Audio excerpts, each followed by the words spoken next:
On December 30, 2022, a bartender in the Polumina bar in La Guajira, Colombia, drew the attention of visitors.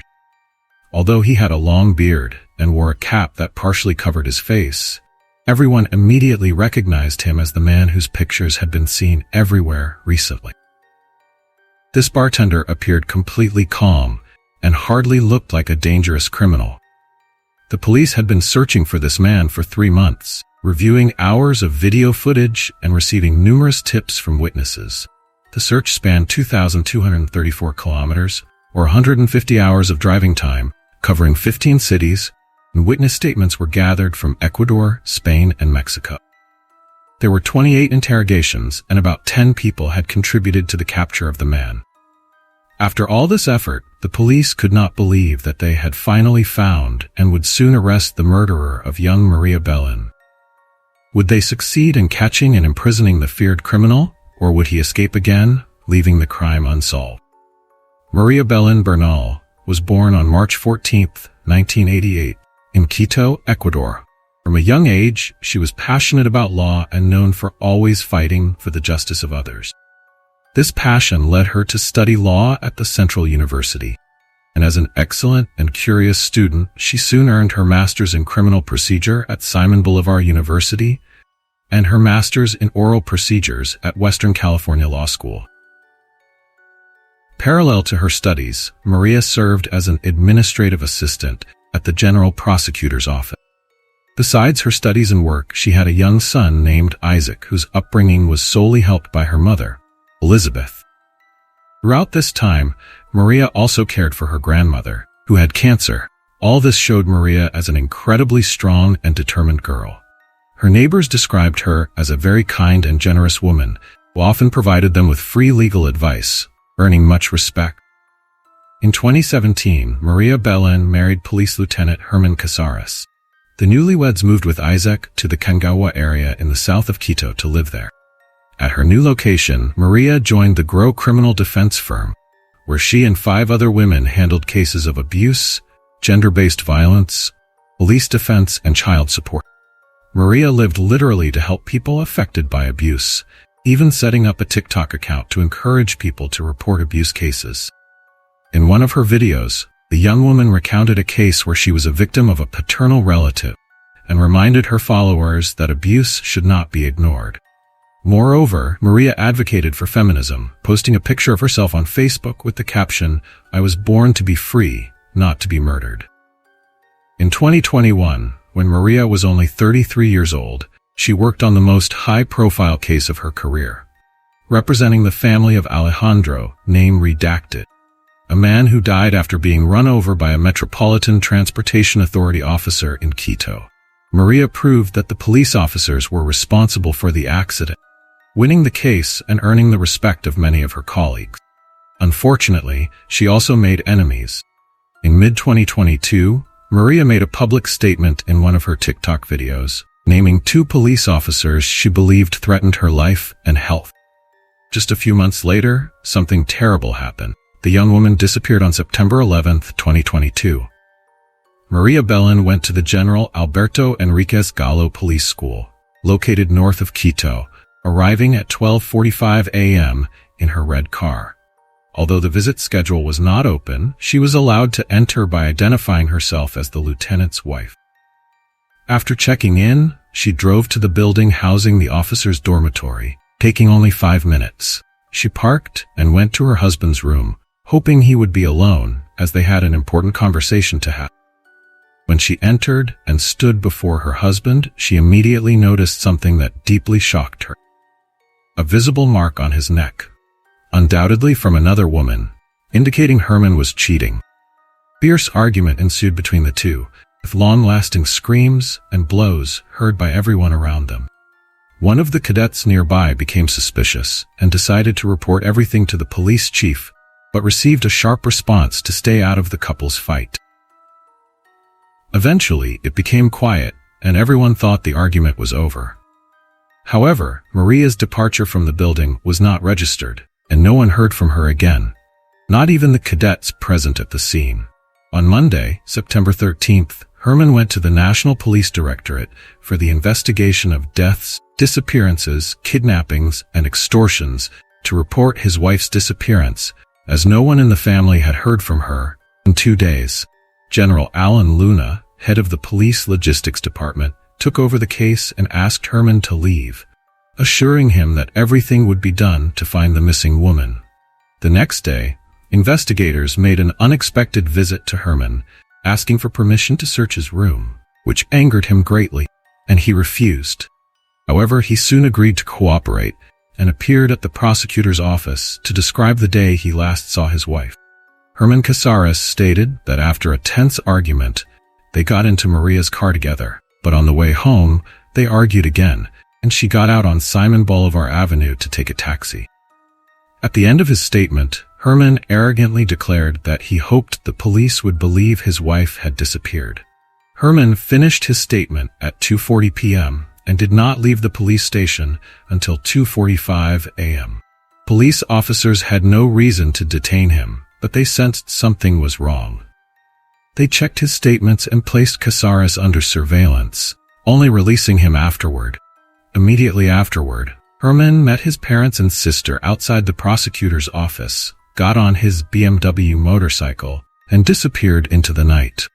Early the following morning, police visited Casares' sister and announced they had obtained a search warrant and started searching. They found nothing compromising except the fact that the motorcycle Herman had driven away on was missing from the garage. This gave the police the opportunity to set up surveillance and tail the man. But it was too late, as the husband and main suspect in Maria Belén's disappearance gone into hiding. Due to Casares' actions, the police immediately removed the names of the officers Maria had mentioned in her TikTok video from the list of suspects. Everything seemed to point to Casares' guilt, so the investigators focused all their efforts on proving this theory. They questioned cadets present at the time of Maria Belén's disappearance, and one revealed that she had not been invited to the party that evening. After she suddenly appeared at her husband's door, they locked themselves in, and long screams and blows were heard from inside. An hour later, witnesses saw Herman Casares leave the room with a bundle of blankets. Other witnesses saw him load the bundle into his wife's car and drive off in an unknown direction. Police reports also indicate that the man left the building through the back door, not the front. The whole situation was very suspicious and needed investigation. Additionally, there were reports of more screams coming from Herman's room between 4:30 and 5 a.m., this time of a more intimate nature. Based on witness statements, the police obtained a search warrant for the lieutenant's room. During the search, they found empty beer bottles, bloodstains on the mattress, and strange handprints on the wall. Maria's car, eventually found outside the couple's house, was also examined with luminol fluid. The analysis revealed that the entire car was smeared with blood. The blood found was sent for a DNA test and compared with Maria's mother's DNA. Unfortunately, the result was positive, leaving no doubt that Maria was dead. General Major of the National Police, Fausto Salinas, ensured Herman Casares' dismissal from the police force, while the Interior Minister and the head of the Police Academy filed a complaint to include him in the investigation and guarantee the strictest punishment for Herman. Shortly after, the search warrant and arrest of Herman as a suspect in the alleged disappearance of his wife were officially issued. His picture was broadcast nationwide in all news bulletins. Alongside Herman's picture, the media also spread photos of Belén, urging the public to contact the police if they had any information about her whereabouts. Maria's mother, Elizabeth, refused to believe her daughter was dead until the body was found, leading the search operation and scouring the last known location of Maria. Elizabeth gained the support of several community organizations, collectively pushing for a better search for the missing woman to accelerate the process and finally uncover the truth. Maria's son, Isaac, was not left out, setting up a Twitter account to seek help in finding his mother. He stated that his stepfather was the last person to see her alive and that the police offered a $20,000 reward for information leading to his capture. At the end of this notice, Isaac wrote clear words directed at Herman, promising to find him even if he hid under a rock. Several days of intensive searching yielded results, and on September 21st, an event occurred that changed everything. Maria Belén's body was found just 10 minutes from the police academy in a ravine on the hill of Castilla. Maria was identified by the clothing she wore the day she disappeared, her tattoo. The forensic examination determined the cause of death was strangulation. Maria was strangled with a belt, but she also suffered severe head injuries. On the right side, she had a large hematoma that spread to her face, ear, and back of her head, and on the other side, under her hair, was another hematoma that led to a brain hemorrhage. However, the woman's body showed no other severe injuries to the chest, abdomen, pelvis, back, or arms. This fact contradicted witness statements that saw Herman carrying his wife's body wrapped in a blanket and dragging it to the car. The man couldn't have carried her the entire way, and if he had dragged her along the ground, there would have been many more injuries on her body. Investigators suspected that the girl's body was most likely dragged by two people holding her arms and legs to avoid further injury. It was also noted that although the body was discovered only 3 days after her disappearance, it showed little decomposition and did not even have the characteristic strong odor. This suggested the body was buried shortly before its discovery on Castilla Hill, reinforcing the belief that Herman did not act alone and had help from someone at the police academy. Initially, Cadet Jocelyn Sanchez, who was in the next room when the argument between Maria and Herman broke out, was suspected as an accomplice. The prosecutor's office immediately issued a warrant for her arrest, and the woman quickly shared her version of events from that terrible night. On Saturday, September 10th, Jocelyn attended a party hosted by her training colleagues. There, she encountered a very drunk Herman, flirted extensively with her, making her uncomfortable. Jocelyn couldn't refuse him, as he held a higher position, and she feared retaliation if she did. Eventually, the lieutenant asked her to accompany him to his room, and she obeyed as if it were an order. In his room, Herman received a call saying his wife had come to see him and he should speak with her as she was very angry. Jocelyn remained in her room, swearing she hadn't even seen Maria Belén. She said she had not slept for 21 hours due to her security shift, so she fell into a deep sleep and did not hear the sounds of the fight or Maria's cries for help. If she had witnessed the crime, she would have defended the victim, not as a police officer, but as a woman. However, further compromising evidence against Jocelyn was later found. Her lawyer handed over a video recording where Jocelyn confessed to having intercourse with Herman in the early hours after Maria's disappearance. Jocelyn later tried to justify herself, claiming the confession was illegally recorded and her words were edited.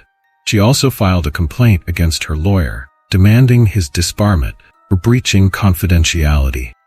It turned out that the video was not the only evidence of Jocelyn's knowledge of the crime.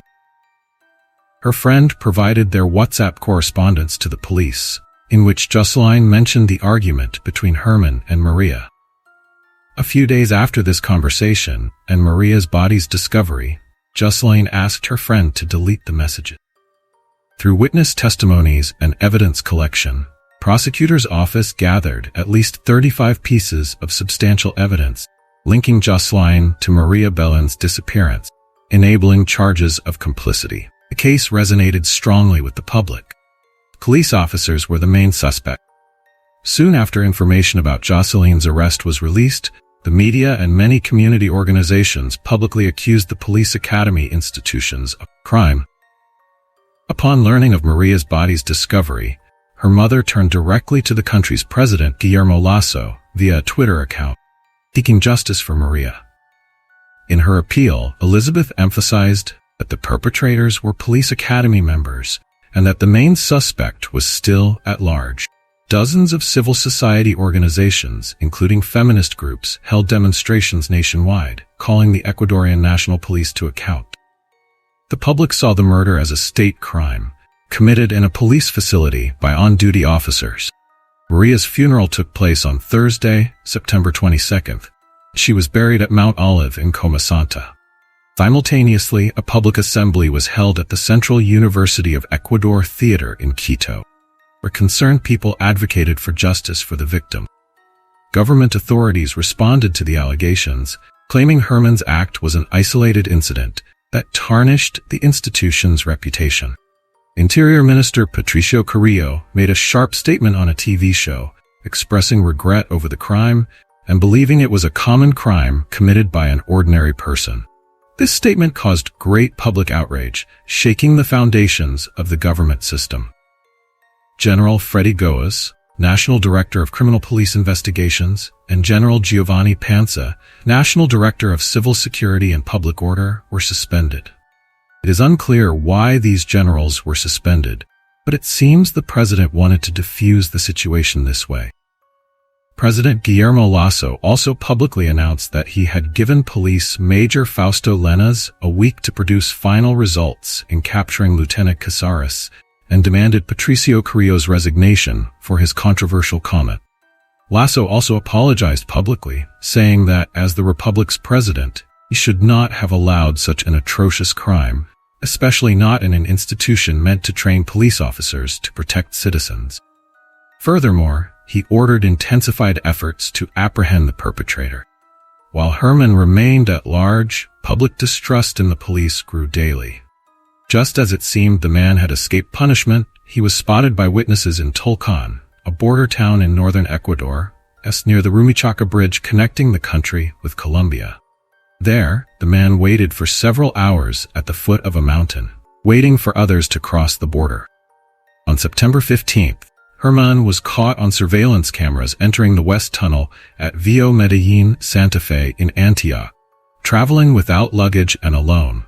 On the 23rd of the same month, the police recorded a call made to Herman's phone. 6 days later, Ecuadorian authorities met with Colombian police to search for the perpetrator jointly. On November 19th, the area mentioned in Herman's phone calls at Lago Achira was investigated. On December 7th, the Ecuadorian police requested assistance from Interpol's Fugitive Unit and the Colombian Technical Investigation Unit. On December 30th, man's location was discovered. Witnesses identified him as a worker in a bar in Palomina. Herman was unrecognizable, now sporting a long beard and a cap covering half his face. However, he stood out when he thanked customers for their tips in Ecuadorian dialect. These customers decided to report their suspicions to the police. He was arrested the same day. He offered no resistance, and the papers for his return to Ecuador were soon ready. Although the perpetrator had not yet testified, and the investigation was not concluded, the Ecuadorian president immediately declared after his arrest that the perpetrator would be punished to the fullest extent.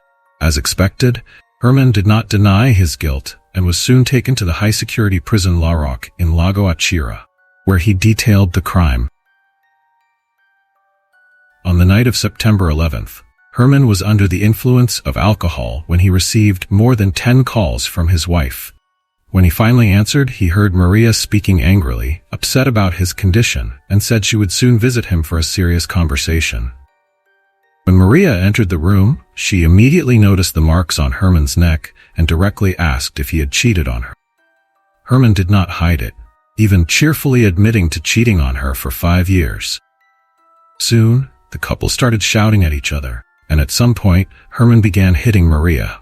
The woman called for help about 10 times. No one helped. To silence Maria, Herman used judo techniques on her and later strangled her out of anger. Around 1 a.m., Herman realized Maria was dead. He wrapped her body in a blanket and carried it to the car, leaving the body in the trunk. Next day, he continued acting as if nothing had happened. In his spare time, he went to the room where the crime was committed and tried to eliminate the evidence. In the evening, around 7:30 p.m., he drove away in his wife's car. His behavior aroused no suspicion, as it seemed like he was just doing his job. No one checked his room or car.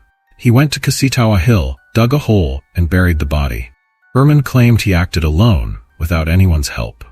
On Monday after the crime, he worked as usual until he received a call from his mother-in-law, asking about Maria's whereabouts. Herman replied that she had gone in an unknown direction after their argument. He hadn't heard from her since. Elizabeth insisted he file a missing persons report. Herman hesitated for several hours but eventually did so, hoping to divert suspicion. After describing what happened that night, he exercised his right to remain silent, refusing to answer his lawyer's question, believing his punishment was inevitable. The trial began late as new evidence continued to emerge.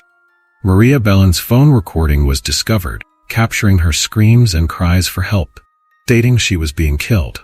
She was.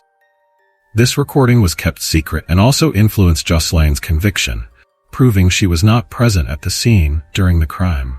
Although it is still unknown how much Jocelyne knew about the events, she was eventually released from custody. After her release, she gave a speech thanking the women who supported her during her imprisonment. At the same moment, Elizabeth interrupted, telling her that she must feel guilty for Maria's death for the rest of her life, as she had a sexual relationship with Herman that day and did not respond to the cries for help. It is currently believed that 3 people are involved in Maria Belén's death: Herman, Jocelyne Sanchez, and Police Lieutenant Alfonso Cacho. The latter was charged for not acting during the crime, although he was in the same building and should have heard the screams. Herman is the only one serving his sentence in La Roque prison. His lawyers demand their client be convicted of manslaughter and not femicide, as the man acted under the influence of alcohol. Although the 3 people were convicted, the entire police force was involved, as none of them intervened in the crime. On January 15th, prosecution's investigation phase ended. It is expected that the prosecution will request a date for the evaluation and preparatory hearing to decide if all those involved will be charged. All Ecuadorians are closely following the case. Thousands of women hope Maria's murderer will receive the harshest punishment, and the case will be classified as femicide. Society also hopes this case will impact the prevention of domestic violence and the actions of law enforcement agencies, which should protect people, not let them die. Thank you for watching, subscribe to the channel, and take care of yourselves. See you in the next video.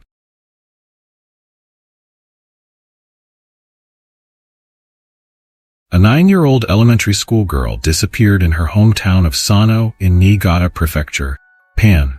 Despite an intensive search, police found neither the girl nor any clues. In truth, the girl was attacked by a strange man on the day she returned from school. He grabbed her and threw her into the trunk of his car. She was then held captive for years in the house of the man's mother without ever being let out. The girl could not be found, even though the house was just a short walk from the police station. Let's familiarize ourselves with this dark case. Fusako Sano was abducted by a mentally ill man who threatened her with a knife. His name was Nobuyuki Sato, and he was 28 years old at the time. He didn't work and was born into a wealthy Japanese family in 1962. His father worked as a driver for a wealthy man who owned large businesses in Tokyo. He had previously lived with a woman and had 5 children with her before separating and marrying Sato's mother when he was 62 years old. At that time, Sato's mother was 36 years old. Nobuyuki Sato was a late child and perhaps spoiled, never being denied anything by his parent. Once, he even pushed his older mother out of the house because she refused to buy him an expensive record. His father built a large 2-story house in Western style, where he set up a spacious room on the first floor as a nursery for his son. Unfortunately, this cozy room became a hell for another child. When Nobuyuki was still a child and started school, he confessed to his mother that he was very afraid of being in that room and was subsequently admitted to a psychiatric hospital. In addition to other issues, he was diagnosed with mysophobia, fear of germs. This condition made him afraid of touching things or people, constantly worrying about hand cleanliness. Fear of germs led to reduced communication, tension, anxiety, and possible aggression. Nobuyuki's phobia became so intense that he often argued with his father and threatened to reject him if he came home with even a small amount of dirt. At school, he was different from his classmates, as he was too tall and bulky. A height of 175 centimeters was too much for a Japanese person.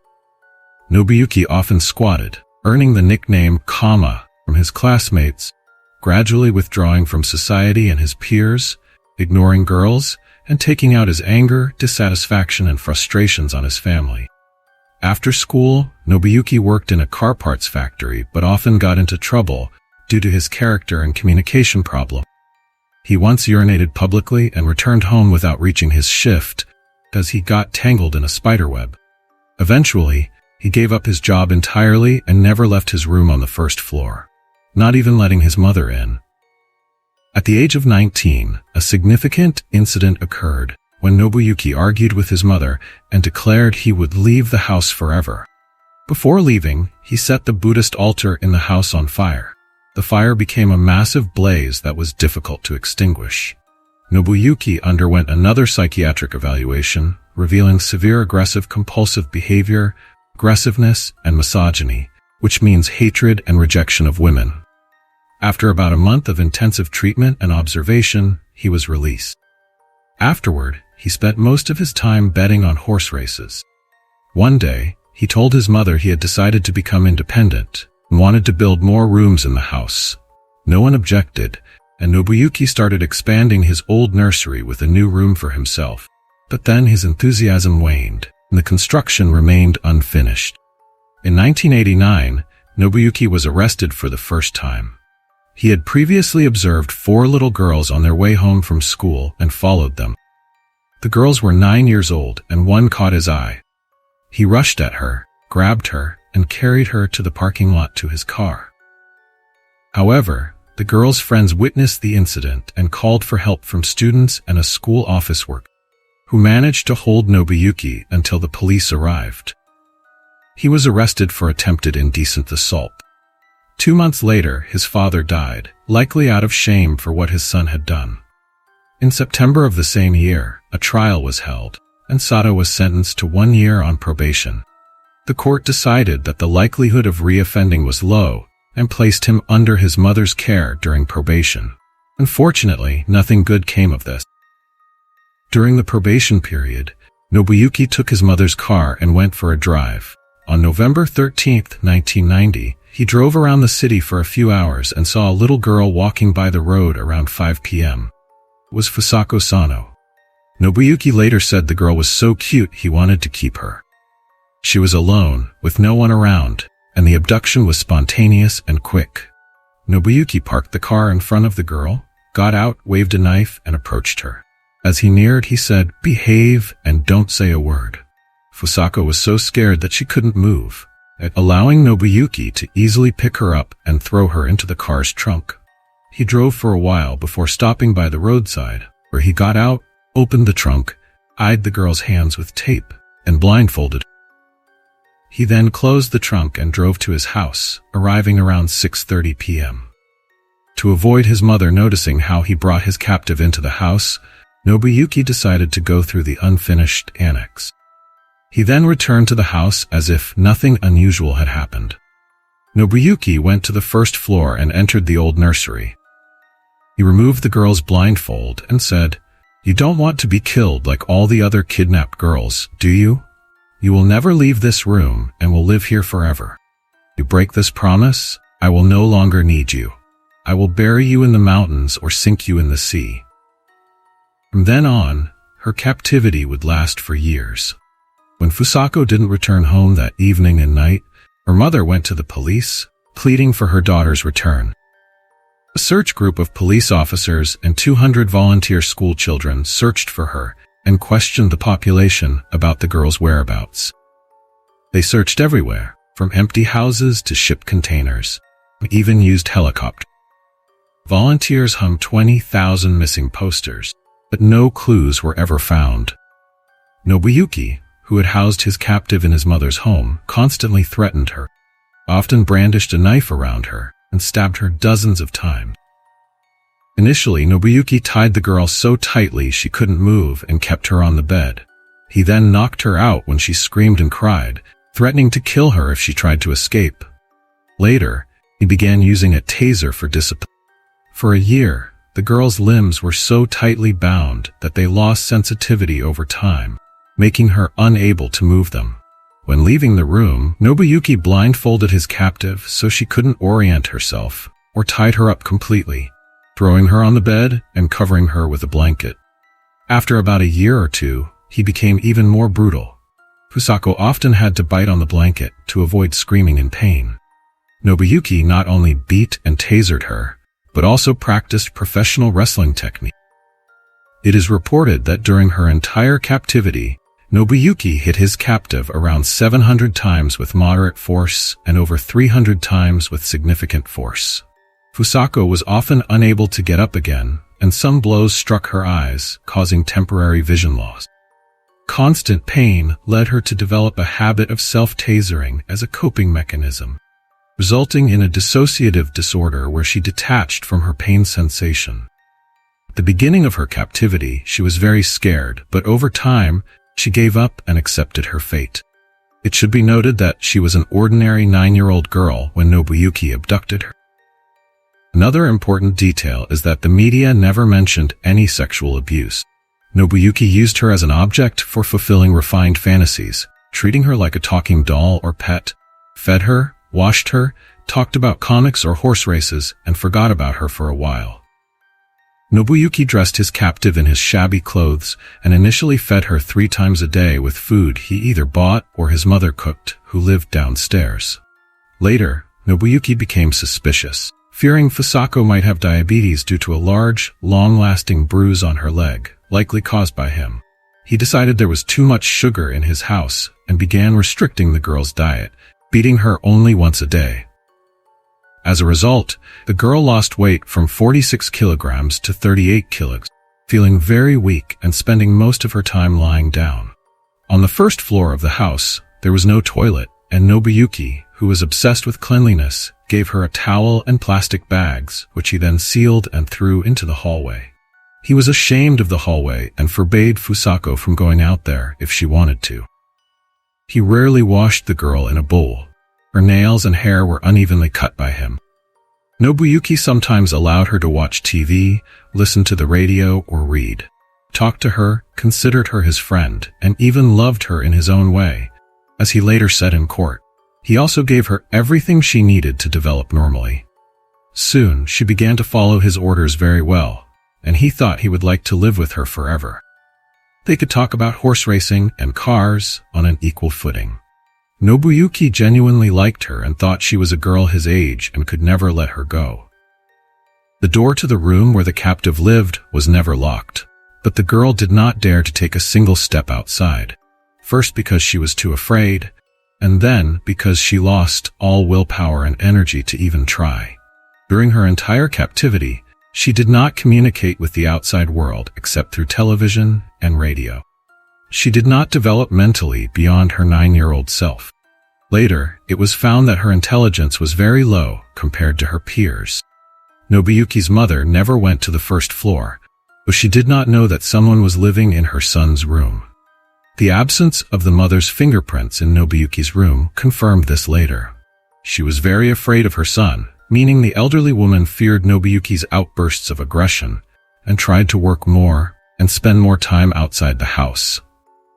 When the 65-year-old woman retired, she did not change her habits, wanting to be in the house as little as possible. In 1999, Nobuyuki also began using a taser against his mother.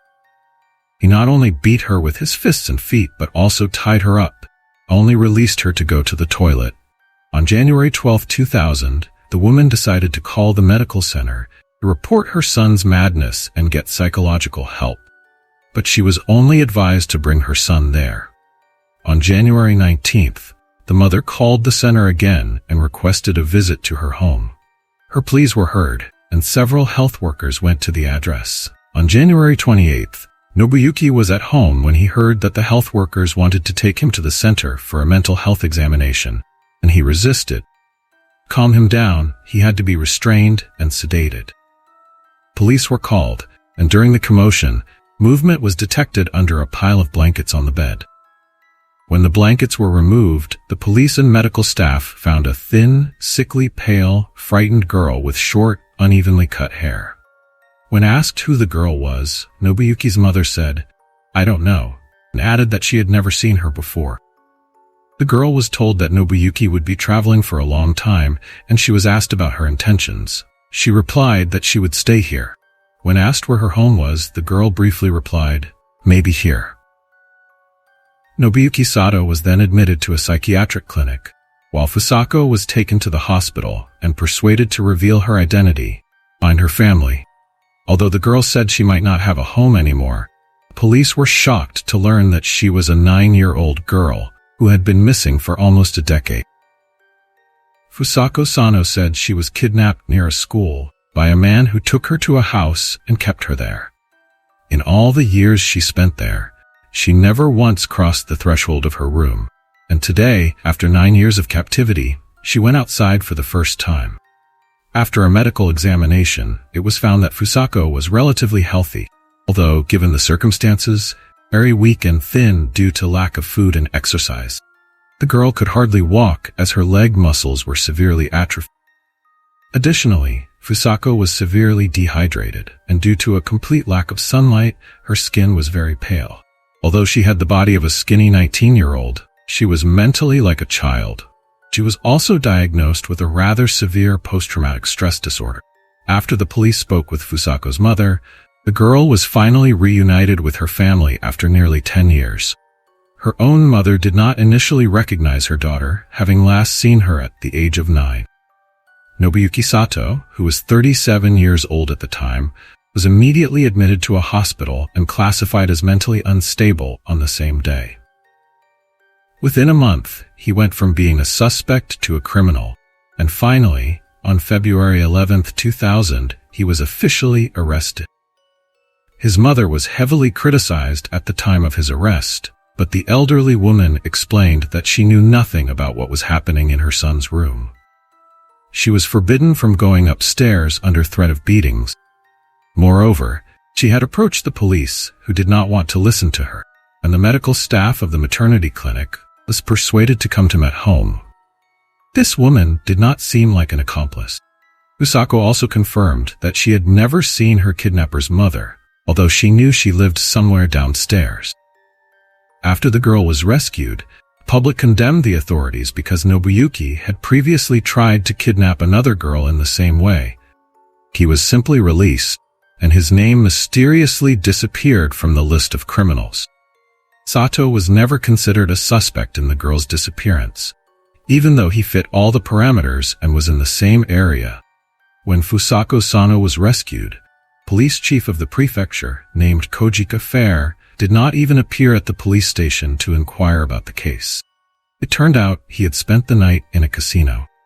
After this, along with many police errors came to light, Kojika officially resigned on February 26, 2000. A few days later, the trial against Nobuyuki Sato began on May 23, 2000. Prosecutors were careful in this case not to endanger the girl's fragile health. Throughout the trial, Nobuyuki claimed he was not mentally competent, prompting psychiatrists to order several tests to determine if this was indeed the case. They found that Nobuyuki was mentally sound, at least to stand trial. Nobuyuki Sato faced 10 years in prison, the maximum sentence for kidnapping. Ironically, this was not much longer than he had held the girl captive. Prosecutors, like everyone else, believed this sentence was quite lenient and added all possible minor charges to intensify the sentence, even including an accusation of stealing women's underwear from a shop to increase the penalty. When Nobuyuki Sato turned 40, he was sentenced to 14 years in prison for a combination of charges such as kidnapping, false imprisonment, and theft. His defense appealed on January 24, 2002, and the case went to court in Tokyo. It was decided to reduce Nobuyuki's sentence to 11 years. Thus, Nobuyuki received 10 years for kidnapping and 1 more year for the theft charge. He was then transferred to the Tibur prison. It took nearly a year to rehabilitate Fusako Sano, who had spent 9 years and 2 months in her kidnapper's house in fear and torment. Her parents then took her to the countryside, away from prying eyes. The girl still has problems with intelligence, socialization, and communication. She can hardly tolerate sunlight and open spaces, and is afraid of all male strangers. The girl's father remained silent for some time after the sentence was announced, but eventually made a statement months later. He said, "No matter what punishment the perpetrator receives, nothing can change the fact that the family was deprived of their happiness and a normal family life. There is no way to recover the 9 years, 2 months, and 15 days of my daughter's life, during which she could not experience joy or happiness, only fear, pain, and suffering. All of that is now behind us. My daughter is gradually returning to a normal life." And indeed, the girl managed to leave the great nightmare behind and find her place in her new life. She loves to watch soccer games and take photos of flowers. She was also able to get her driver's license and participate in her coming-of-age ceremony when she turned 20. Although nearly 3 years have passed since her rescue, girl continues to be treated by a medical team 2 to 3 times a month. In 2003, while Nobuyuki Sato was in prison, his mother died in a nursing home. His father, who felt a sense of shame, also passed away. Nobuyuki's sentence was increased to 15 years, partly due to public outrage. After serving his entire sentence, Nobuyuki Sato was released in April 2015 and decided to stay in Chiba, the city where his prison was located. He moved into a small apartment and lived mainly on a disability pension, occasionally working a few hours a week. One day, 2 years later, in 2017, it was discovered that Nobuyuki Sato had not shown up for work. The police went to his home and found the man dead in his small apartment in the city of Chiba. He was in his early 50s at the time. An autopsy did not determine the cause of death. Thank you for watching, subscribe to the channel, and take care of yourselves. See you in the next video.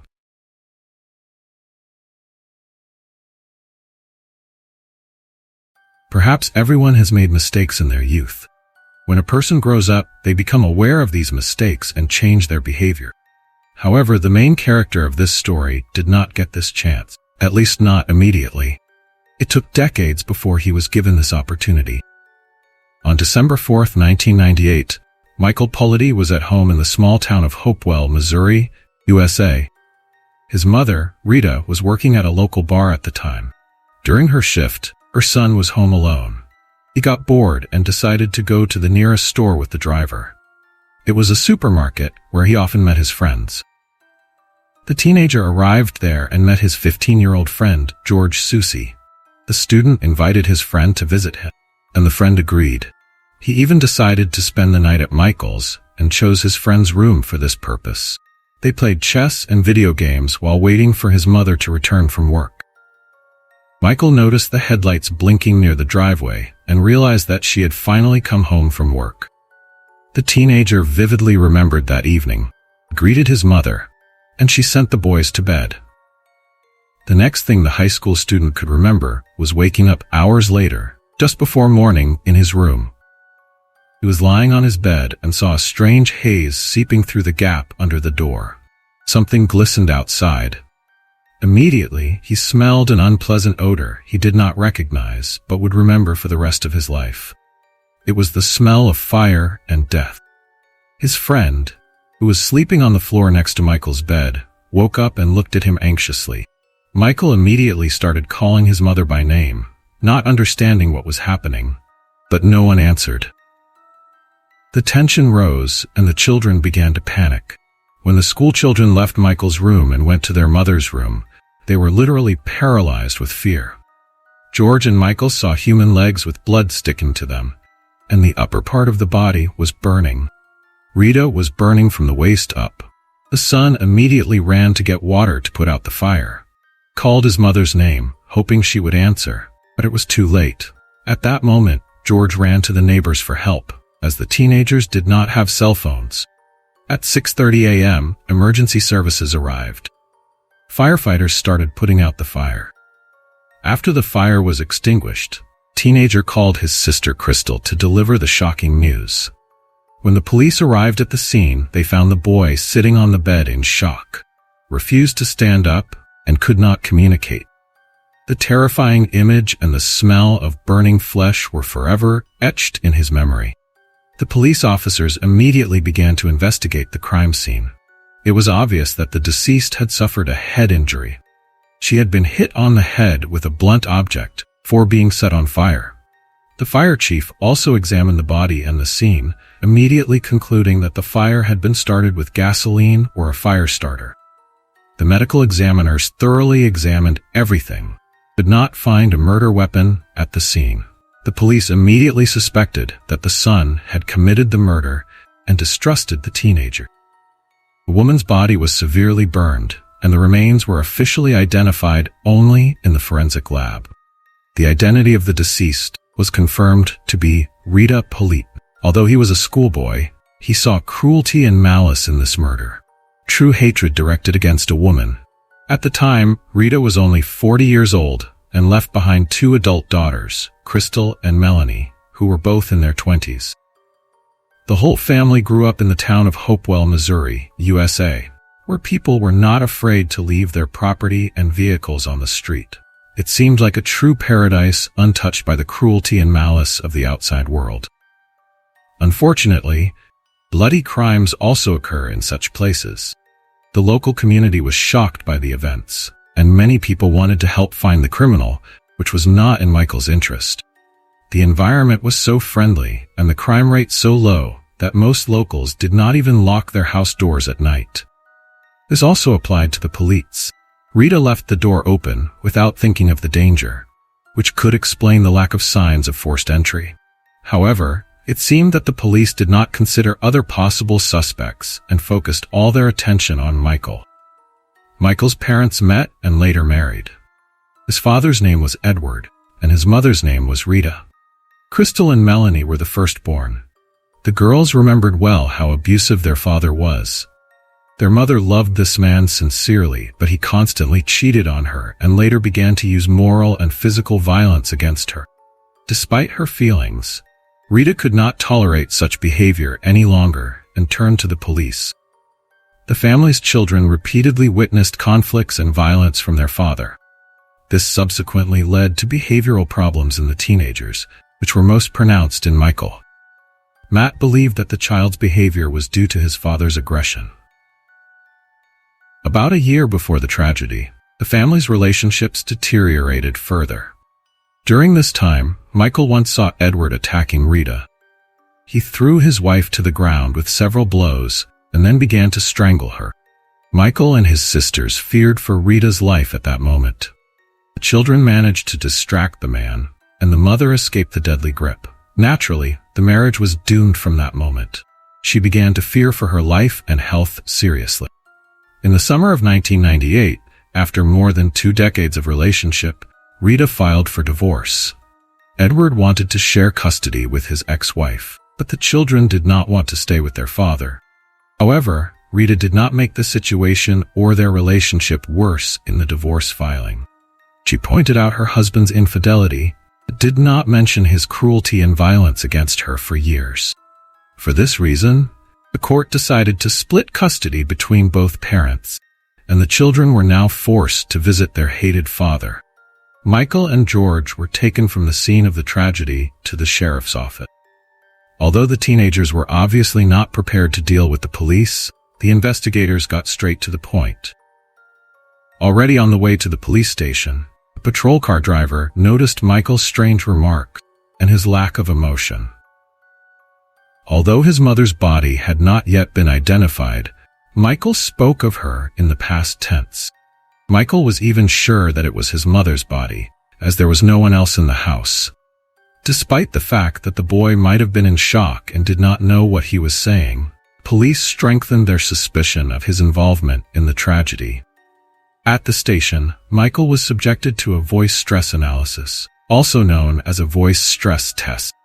After the test, the police officers told the boy that he had failed the test.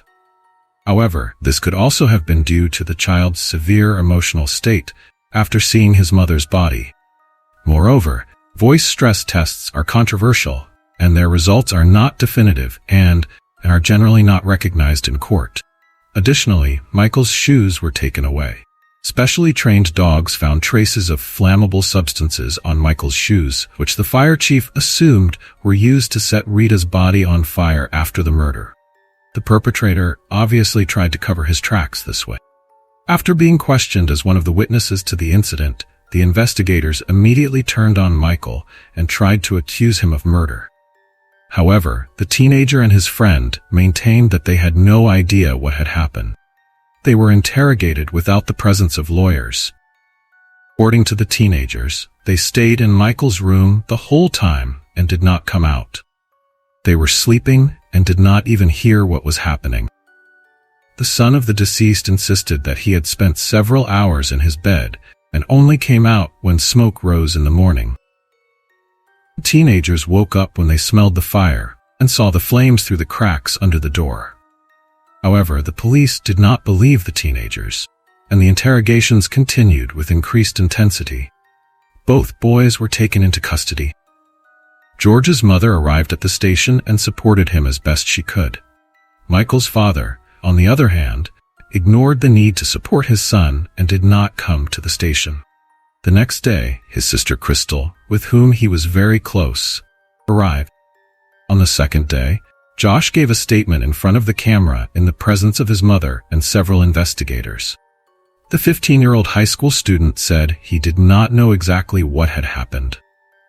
Shortly before the fire broke out, he woke up in the middle of the night and did not see his friend in bed. He also admitted that he heard a strange noise but could not figure out what it was. The investigators believed that these statements contradicted Michael's claims, meaning that the teenager had been caught in a lie, which only increased their suspicion.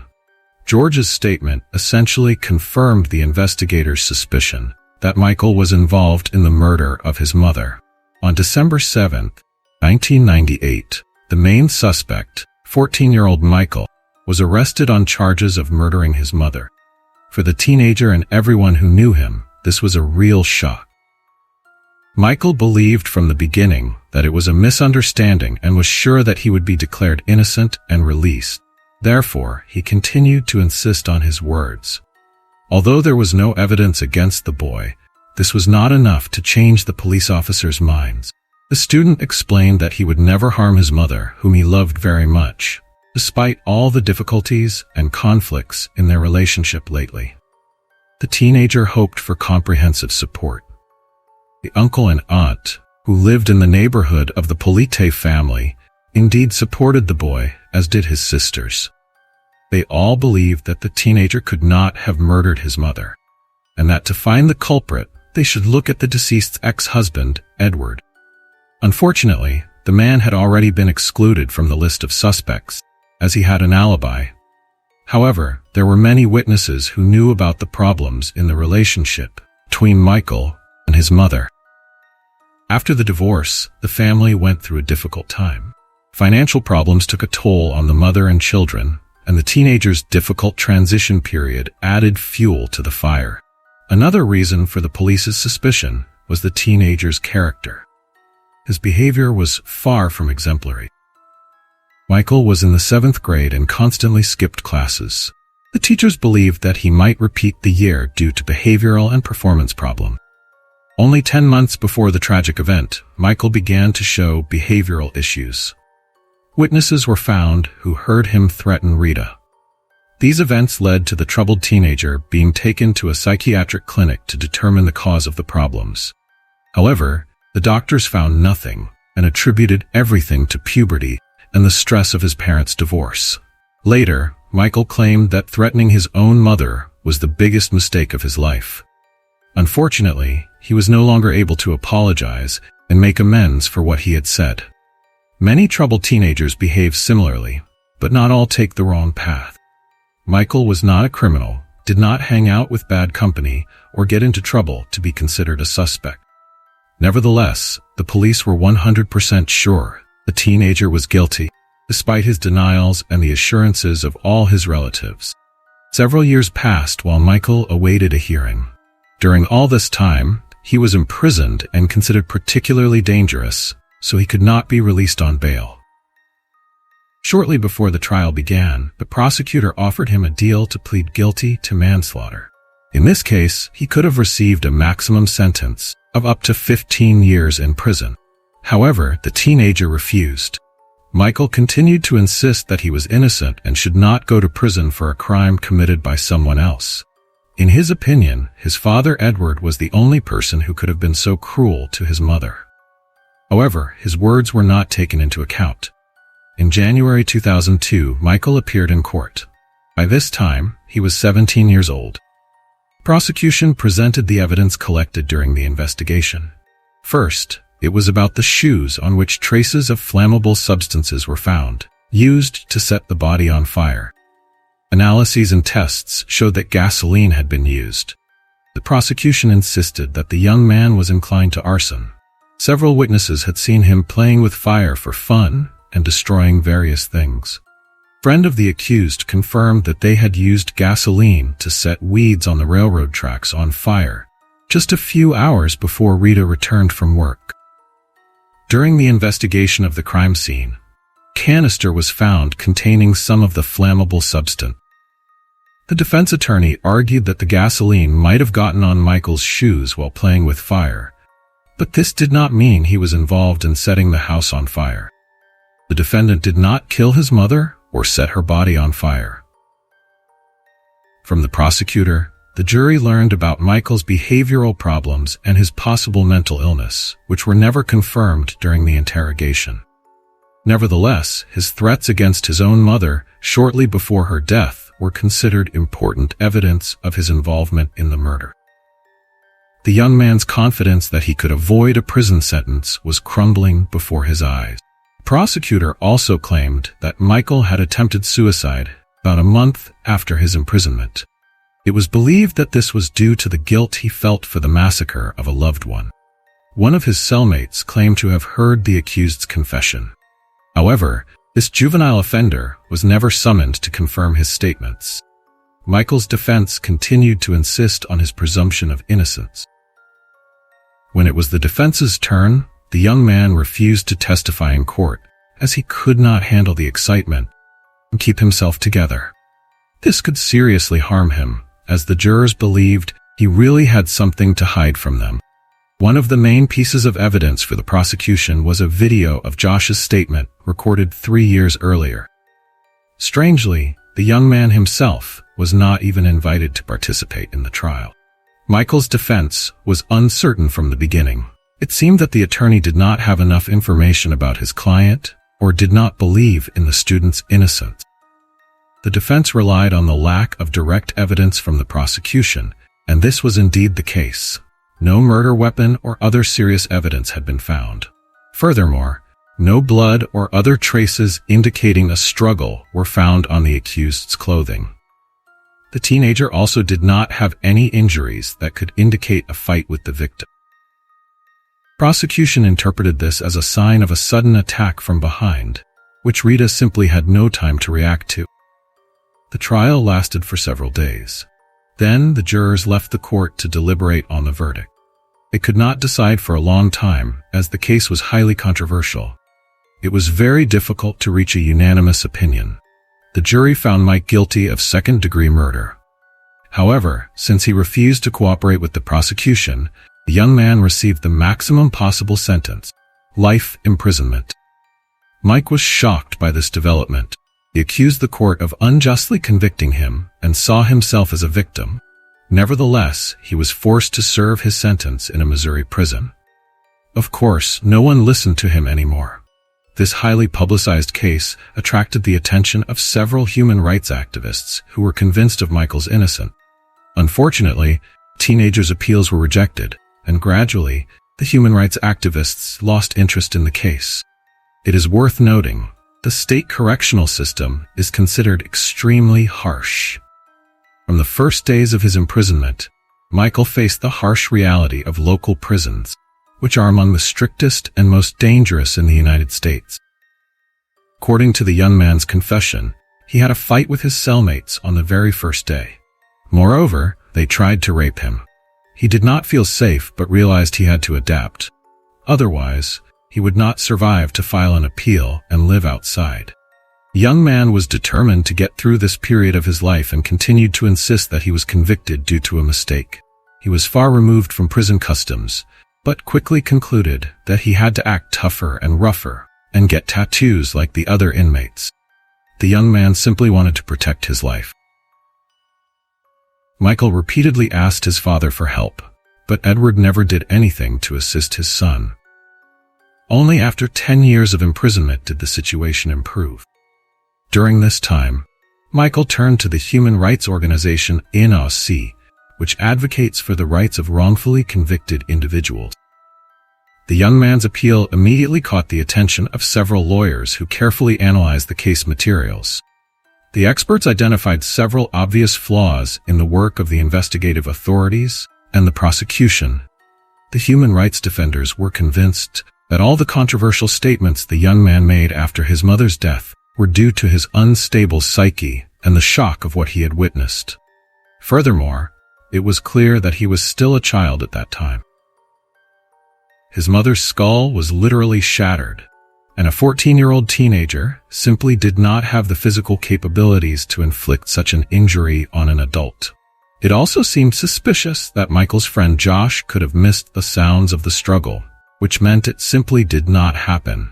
Rita was immediately knocked unconscious by a single blow from someone taller and more mature than a 14-year-old schoolboy.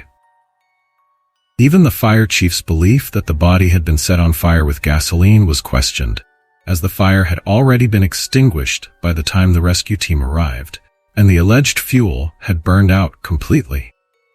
Prosecution's arguments were based solely on assumptions. Obviously, the detection dogs could not specify what they had perceived. The lawyers even sought to challenge the main piece of evidence from the prosecution, the gasoline traces on the teenager's shoes. According to the defenders, techniques based on the use of chemical reagents were applied during the examination of the shoe soles. It was suggested that this method was not accurate enough, and traces of some polymers used in the manufacture of boots could be identified as gasoline. Later, the state forensic laboratory even agreed with these claims. In fact, solvents and adhesives, which in their composition were very similar to gasoline, were used in the manufacture of Michael's sneakers. However, this information was not widely known in the 1990s. There were only questions about an alleged confession in a juvenile correctional facility reported by one of Michael's cellmates. As it turned out, this was only an ambiguous sentence that everyone who heard it interpreted in their own way. There was also a video of Josh's words. The young man spoke with police officers and journalists on several occasions, both before and after his friend's conviction. He admitted that when he was 15 years old, he was repeatedly interrogated by investigators, each session lasting several hours and being very exhausting. The friend was very scared, and this fear was exploited by the police officers. The investigators clung to every word. As an adult, Josh realized that he had never believed that his friend was involved in his mother's murder, and that he had never claimed such a thing. Even if he had woken up in the middle of the night, and perhaps Michael was not there, it did not mean that the student was killing Rita Pollitt at that time. Perhaps the friend was on his way to the bathroom at that moment. Finally, Josh stated that he was not sure if he could see the empty bed in the dark, and that Michael might have just been under the blanket. Josh continued sleeping until they were both awakened by the smell of smoke. Josh supported Michael until the end, and believed that his friend was innocent. Unfortunately, the police constructed such a scheme, using out-of-context snippets from the interrogation tapes, making it seem that Josh believed in Michael's guilt. Later, Josh did not confirm his statements and admitted that the interrogators had intimidated him. He was forced to agree to a deal for immunity because he was threatened that he would go to jail with Michael. For this reason, Josh was not present at the trial in person. The prosecution only showed excerpts and recordings of his statements about possible involvement, and the friend himself was not called to court. According to Michael's lawyers, this was because the young man could refute a valuable piece of evidence, the interrogation tape, on which the entire strategy of the prosecutors was built, if the defense attorney spoke to him. Consequently, a team of 3 lawyers was formed who were determined to get Michael out of prison. They collected documents that thoroughly refuted all the prosecutors' claims. Many from the victim's circle believed that the real murderer was Edward, the father of the wrongfully convicted young man. He indeed had a strong motive for the attack. The fact is that after the divorce proceedings, Edward was ordered by the court to pay a high amount of alimony.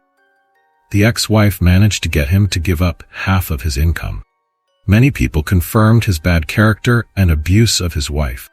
In fact, Edward's next outburst of anger occurred directly during the divorce proceedings in court. Even the police officers present at the hearing heard him say that Rita would not live to see this money. For some reason, this was ignored during the trial. In fact, the police officers spoke with the victim's ex-husband, Edward Pollitt, after the murder, but it turned out that he had an alibi, as the man was more than 100 kilometers away from his son and ex-wife at the time of the crime. Witnesses were found who confirmed his statement. After this conversation with the investigators, Edward was cleared of all suspicions. From the beginning, Michael insisted that his father was the only person who could have arranged Rita's murder. The young man believed that he was in cahoots with someone who could have organized the crime. This opinion was shared by the lawyers working on the case. Suspicion fell on Johnny, Edward's brother.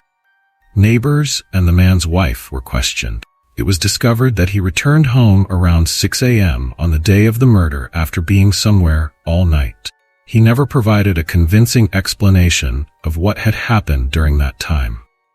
In conversations with neighbors, it was learned that his pickup truck had been seen near the victim's house late in the afternoon. Upon recontacting the man and examining his personal belongings, a tire iron was found that seemed to be the right tool to cause Rita's fatal injury. It was seized for examination and classified as the murder weapon. Despite all this, the prosecution continued to insist on Michael's guilt, who was eventually imprisoned. The lawyers filed an appeal with the court, stating that they could not precisely say who killed Rita Pollitt, but they were sure it was not Michael, and they attached all the evidence to support their statement. Unfortunately, the state of Missouri is known for its very tough justice system, making it difficult to overturn a verdict or review a case. Therefore, the court began to hinder the defense team's efforts from the start, and the appeal was rejected. The defenders engaged in an unequal fight. At one point, it seemed that the defenders would lose. Suddenly, a decisive event occurred. In 2021, a new law was passed in the state of Missouri, effectively giving juvenile offenders convicted of serious and particularly grave crimes a second chance. Michael and his legal team clung to this opportunity as a lifeline, and it worked. On April 22nd, Michael's sisters Melanie and Crystal brought the whole family to the prison to meet their brother, who was released on parole after 23 years. Upon leaving the prison, the 38-year-old Mike looked up at the sky and thanked his mother, told his family that she had always been there for him and that he had not given up thanks to her. Then, Michael wanted to ride a bike, which had been his favorite pastime before his imprisonment. After his release, Michael moved in with his sister, as he had nowhere else to go. He wanted to forget the decades spent among criminals. He began removing all the tattoos associated with prison, found a job as a carpenter, and obtained the driver's license he had long dreamed of. Michael also met with his old friend Josh, who sincerely apologized for unknowingly contributing to his conviction. Michael understood and said he held no grudge against him. Josh explained that he regretted not falling asleep on the living room couch that night. If the intruder had come through the front door and seen the teenager on the couch, he might have left, and the tragedy not have happened. At the same time, Michael realized that he was still under the watchful eye of law enforcement. In fact, despite the law and the parole, prosecutor had the right to initiate a new trial against the released man at any time. However, he recognized that the police evidence had too many gaps and was solely based on circumstantial evidence, could be challenged. Naturally, such accusations as those against Michael were a significant problem for his reputation. He still hoped that the court would agree to retry the case, as the real murderer was still at large. The lawyers were very careful not to hurt Michael and not to provoke an aggressive stance from the Missouri justice system. Finally, the local sheriff was convinced to reopen the investigation into Rita Pollitt's murder. Of course, the investigators' attention immediately focused on Edward and his brother. Now, A huge amount of evidence that had been lying dormant for over 2 decades had to be reviewed. The investigators also had access to the victim's car, considered one of the most valuable pieces of evidence. The prosecution agreed with the defense team, and the first successes in Michael's favor emerged. He spent years in prison for a murder he did not commit, and spent decades behind bars until he finally tasted freedom without restriction. He spent most of his life behind bars, and he devoted all his energy to returning to a normal life. It seems that Michael has succeeded. He only has one unresolved issue left: to fully clear his name and ensure justice is served. Michael was also desperately searching for the real murderer of his mother, as he was convinced that it was his own father who had done it. If this is true, Edward Pollitt framed his son and completely ruined his life while escaping unpunished. The investigation into this crime is not yet complete. Despite the harshness of the local justice system, many law enforcement officers, including the prosecutor, sided with Michael. Therefore, he is confident that the real criminal will eventually be brought to justice sooner or later. The case is still under investigation, the suspect has been identified, and there have already been some successes in this direction. However, the triumph of justice will not bring back the lost decades for Michael. Thank you for watching, and take care.